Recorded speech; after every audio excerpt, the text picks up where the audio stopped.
பசு மஞ்சள் வந்து ஹெல்த்துக்கு அவ்வளோ நல்லது. இப்போ பசு மஞ்சள் வச்சு ரசம் பண்ண போகிறேன். முதல்ல இந்த பசு மஞ்சளை மிக்சியில் போட்டு அரைச்சிக்க போகிறேன். நான் வைக்கிற ரசம் எங்கள் வீட்டில் எல்லாருக்கும் பிடிக்கும்.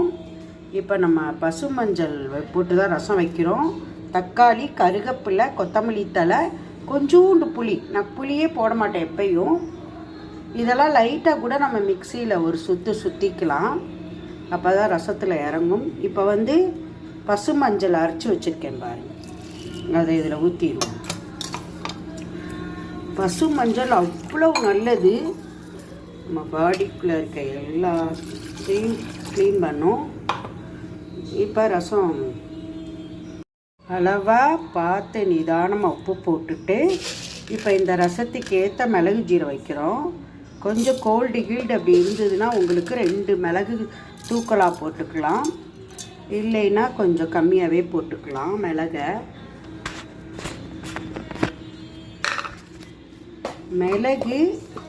மிளகு ஜீரகம் காரம் வேணுன்னா இந்த வத்தல் ஒன்று போடுறோம். இப்போ இதை அரைச்சிட்டு தான் நான் இந்த பூண்டு எப்பயும் கூட தான் போடுவேன். அதனால் பூண்டு அப்புறம் தான் போட போகிறேன். அரைச்சிட்டு இந்த கருவேப்பிலை மல்லியை கூட சும்மா லைட்டாக ஒரு சுற்றிக்கலாம். இப்போ மிளகு ஜீரகம் இப்போ வந்து இதை வந்து நல்லா பெனஞ்சு விடணும். கொத்தமல்லி தழை இல்லைன்னா ரசமே வைக்காதீங்க. இந்த மல்லியோட வாசம் தான் நம்மளுக்கு ரசம் நல்லாயிருக்கும்.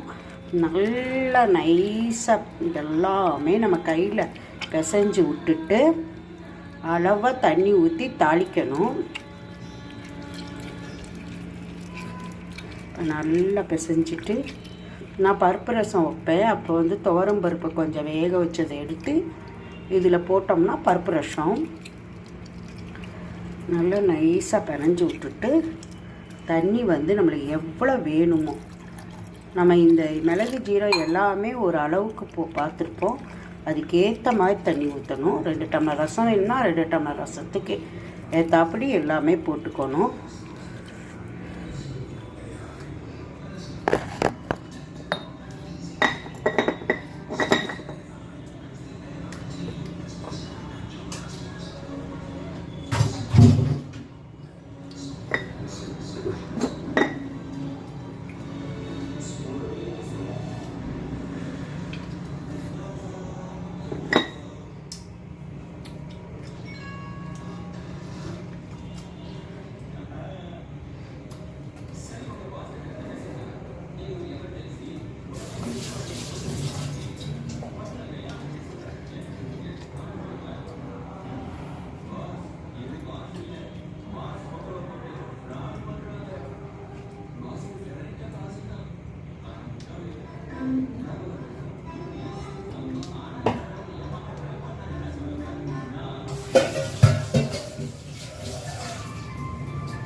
வந்து ரசத்துக்கு 2 கடுகும் கொஞ்சம் பெருங்காயம் போட்டு தாளிக்க போகிறேன்.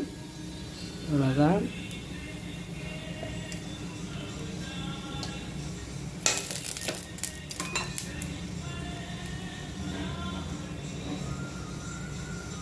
முறைக்கட்டி இறக்கணும், கொதிக்கணும். நல்லா இருக்குது ரசம். இந்த மாதிரி கோல்டு கீல்டு எது இருந்தாலும் போயிடும். பசு மஞ்சள் வந்து கொஞ்சம் கொஞ்சம் நம்ம சேர்க்கறதுல கலர் கூட கொடுக்கும் ஸ்கின்னு. ரசம் நல்லா இருக்குது. இந்த பசு மஞ்சள் ரசம் இப்போது வச்சேன் பாருங்கள், சூப்பராக இருக்குது. நான் உங்களுக்கு இப்போ வந்து அதை வந்து ஏன்னா குடிச்சு பார்க்காம போடக்கூடாதுன்னு சொல்லிட்டு இதை வந்து குடிச்சேங்க. அப்படி சூப்பு மாதிரியே இருக்குங்க இந்த பசு மஞ்சள் ரசம் வந்து. இப்போ நான் குடிச்சு பார்த்தேன், அப்படி சூப்பு குடிக்கிற மாதிரி இருக்குது. சூப்பராக இருக்குது, டேஸ்ட்டாக இருக்குங்க. ஹெல்த்துக்கு அவ்வளோ நல்லது. நீங்களும் ட்ரை பண்ணுங்கள்.